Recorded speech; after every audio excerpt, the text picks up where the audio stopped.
Okay guys, it is the time for the $500 trading tips for trading boom and crash, where we usually analyze the market together, check out the market direction, and of course I always use it as an opportunity to give us trading tips on what we are going to be experiencing whenever we are trading tonight. Okay, so this is very important because it has really been helpful for most of us. Okay, so if for those of you that follow the money signal, you can see it went in our direction. All TPs were achieved. It even went above the fourth TPs. That's so amazing. Okay, so that is the beautiful part of this trading tool. Okay, so that's so amazing. So guys, we will be having another edition of the $500 trading tips tonight, and of course I believe you guys have been waiting for it. But before I go fully into it, in case you're joining me for the first time, I welcome you all to Qora Digital Cash. And of course,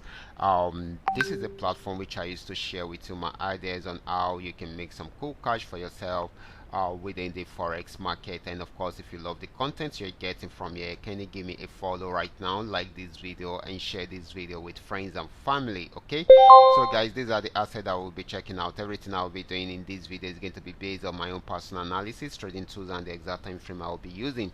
The performance also depends on when you are seeing this video. If you're not joining me live and direct, then you will have to have a recheck on the charts before you follow the analysis. Okay, so this is very important. So let's go straight into what we have right there, starting with boom 1000.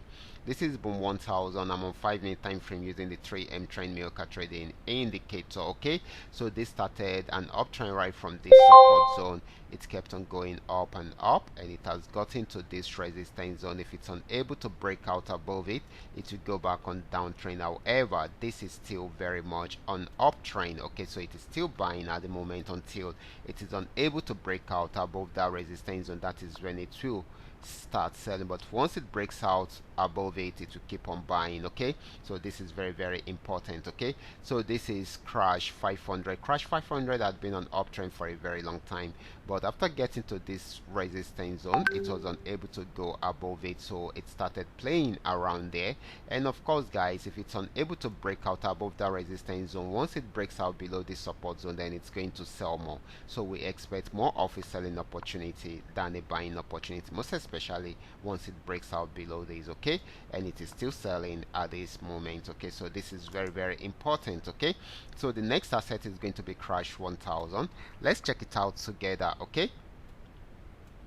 Okay guys, this is crash 1000. This has been on a very strong uptrend and eating all our TPs which we created in the morning, and that's so amazing. And of course it is still buying more and more. Okay, so this is very close to the resistance zone.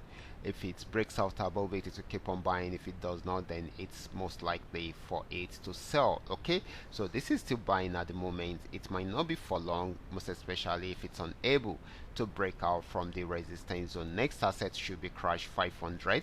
Let's check this out together. This is crash 500. It went on uptrend and came on end at this resistance zone, and right from there it started selling, but got to this support zone, was unable to break out from there.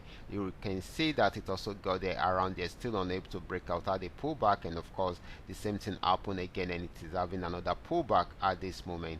So this is buying at this moment. Of course it will still try out this support zone. If it breaks out below this support zone, then it will sell, but for now it is still buying. Okay, next asset, which is going to be the last one, is V75 volatility 75. Let's check the charts right now. Okay, it was an uptrend right from this support zone, and of course got to the resistance zone, was unable to break out from there, had a pullback, went back up again, still unable to break out from this particular resistance zone, so it started selling right from there. So this is still selling at the moment, just that it needs to break out below this support zone in order for it to sell more. Okay, so this is still more of a selling opportunity than a buying opportunity. Remember, this is coming to you courtesy Qora Digital Cash, and of course, if you love the content you are getting from here, can you give me a follow right now, like this video, and share this video with friends and family. Thank you.